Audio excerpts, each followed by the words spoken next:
जिस किसी भी राज्य में बिल्कुल केवल दो पार्टियां हों या बाइपोलर इलेक्शन होते हो, वहां कोई तीसरा प्लेयर आए, मेरी नजर में तो अच्छी डेवलपमेंट है। बिल्कुल कुछ राजनीति में बदलाव होता है, संभावनाएं बनती हैं, विचार भी थोड़े से हिलते हैं। तमिलनाडु के संदर्भ में कह रहे हैं। हाँ, बाइपोलर कहाँ है? वहां तो बहुत सी पार्टियां होती, लेकिन सवाल ये कि एक खेमा बन पाएगा या कुछ और हो पाएगा?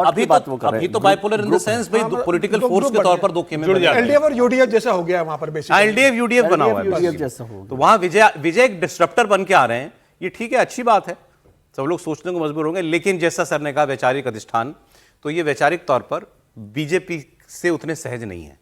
बड़ा क्लियर है, हमने एक दिन चर्चा भी की थी कि डीएमके और एआईएडीएमके बीजेपी सब ने कोशिश की थी इनसे अपने साथ लाने की, लेकिन इलेक्शन से पहले। लेकिन इन्होंने कहा कि मैं वैचारिक तौर पर बीजेपी से अलाइन नहीं करता। कांग्रेस की तरफ से बहुत कोशिश की गई। सौरव, यदि ये परिणाम वैसे ही आ जाते हैं तो भारतीय जनता पार्टी में मुझे लगता है कि एक बार फिर मंथन होगा कि भाई जिस प्रकार से हम अन्ना मलाई को जिस प्रकार का राइज हो रहा था, हम अपने ही नेतृत्व को पीछे पुश कर दिए। जैसे उन्होंने तेलंगाना में भी किया था, तेलंगाना में जैसे हुआ, और तेलंगाना में हम लोगों ने रास्ता दूसरों के लिए खोल दिया।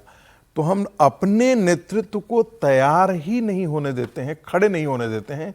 इस पर भी मुझे लगता है कि आने वाले दिनों में स्कीम चल रही है ना बीजेपी में, तो इसमें क्या चिंता करना है? नहीं, देखिए साउथ में भारतीय जनता पार्टी का जाना, भारतीय जनता पार्टी ने सुनी थी लोकसभा में एआईएडीएमके के साथ गठबंधन नहीं किया था, बुरा प्रदर्शन ना, तो भारतीय जनता पार्टी को लगा कि भाई अभी ऐसी स्थिति नहीं है और अन्नामलाई स्टेज में नहीं है कि भारतीय जनता पार्टी। सर बात अब अन्नामलाई की बात नहीं है, आप सर ने उदाहरण जो दिया वो अन्नामलाई का उदाहरण है, लेकिन अन्नामलाई को क्यों नहीं आगे किया?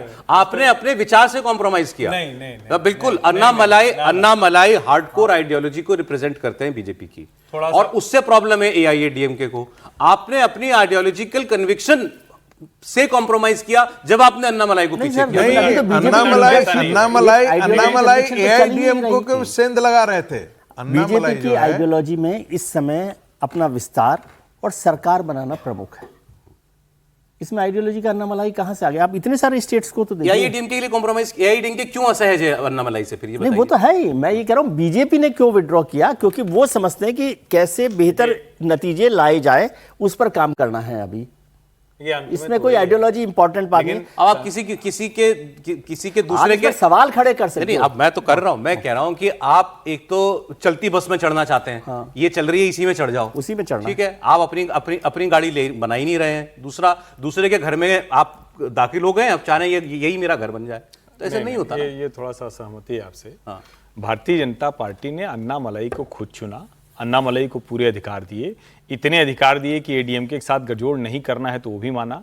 अन्नामलाई ने एन मन एन मक्कल उसकी पदयात्रा की, सभी जगहों पर की, लेकिन जब उसके वांछित परिणाम नहीं आए तो राजनीतिक दल क्या होता है, जड़ बैठ जाए।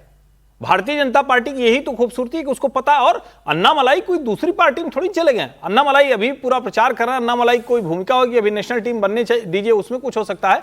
मेरा यह मानना है उन्होंने हर तरह का प्रयोग किया।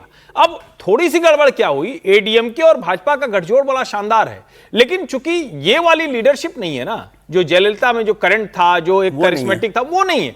भाजपा उसके बावजूद ये कोशिश करे कि एक ऑल्टरनेटिव की तरफ जाए, और एआईडीएमके के रहने से जो एंटी मूवमेंट, चाहे उसको एंटी नॉर्थ इंडियन कहिए, एंटी ब्राह्मण कहिए, एंटी हिंदू कहिए, जो भी कह लीजिए आप, उसको उन्होंने सॉफ्ट किया है। आपको कहीं जाना है तो ये काम करना पड़ता, तब आप अगला चरण कर पाते हैं। तो मुझे लगता है रणनीतिक तौर पर ठीक है। बाकी अगर विजय ऐसे बंगाल में ऐसे ग्रो करी क्या भाजपा? हाँ, और कैसे ग्रो करी? कैसे करी? बंगाल में किसी का साथी पकड़ के बंगाल और तमिलनाडु में बहुत फर्क है।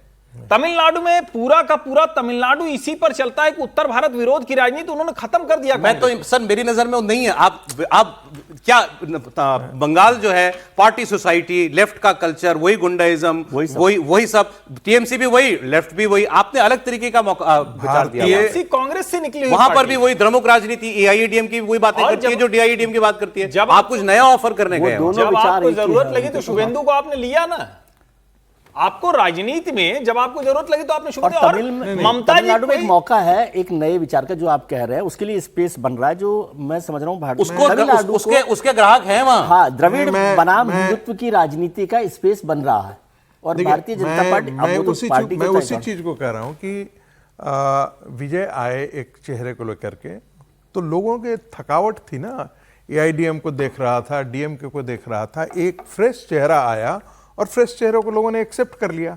हम नहीं मानते हैं कि वो, हम नहीं माने अभी तत्काल कि भाई वो 190 लेकर के आ जाते हैं, 180 लेकर के आ जाते हैं, लेकिन यदि 30% कोई 28% वोट लेकर के आ 20% भी सर बहुत बड़ी। और भारतीय जनता पार्टी राष्ट्रीय पार्टी जिसके पास एक वैचारिक अधिष्ठान है, और हम कह रहे हैं कि जो एंटी ब्राह्मणिकल या एंटी हिंदुत्व, यदि ये राजनीति या ये विचार यदि भारत के किसी कोने में यदि पल रहा है, बढ़ रहा है, 70 साल से खड़ा हो रहा है, तो वो हमारे वैचारिक अधिष्ठान के लिए सबसे बड़ी चुनौती है।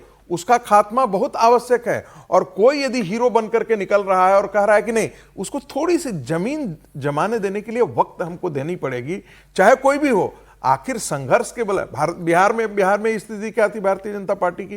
जनसंघ के जमाने से कोई बहुत बड़ा ये, लेकिन बीजारोपण किया, अपना नेतृत्व खड़ा करने की कोशिश की, किया भी, लेकिन जाकर लास्ट में क्या हुआ कि जाकर के हमने नीतीश कुमार को आगे कर दिया और हम पिलियन राइडर्स बन गए। तो भारतीय जनता पार्टी को खड़ा होने में 25 साल लग गए वहां पर। उदाहरण से जम्मू कश्मीर का देखें ना, महबूबा के साथ सरकार बनाई ना, अपने आप को एस्टेब्लिश करना, तो महबूबा के साथ हाथ मिलाया भारतीय जनता पार्टी ने। लेकिन सर एक आप जो है ना जम्मू कश्मीर मॉडल है। हाँ, बार बार वैचारिक अधिष्ठान का जोर दे रहे हैं, इससे बीजेपी में बहुत प्रेशर पड़ता है। उनको काम करने दीजिए, विस्तार करने दीजिए पार्टी को। अरे विजय, जितना आप कर रहे हैं, मैं इसको लार्जर दृष्टि से देख रहा हूं। आज यदि आरक्षण की बात, महिला आरक्षण की बात होती है, तब वो खड़ा हो जाते हैं। कोई भी राष्ट्रीय मुद्दे को सवाल लेकर, महिला आरक्षण पे ही जाना था, मुझे अच्छा लगा। लैंग्वेज के सवाल को लेकर के जाते हैं, तब वो यूपी में ये जो अस्मिता है ना, द्रविड़ अस्मिता, वो एंटी हिंदुत्व खड़ा करने, जबकि वहां पर हमारे सारे बड़े ऋषि, सारे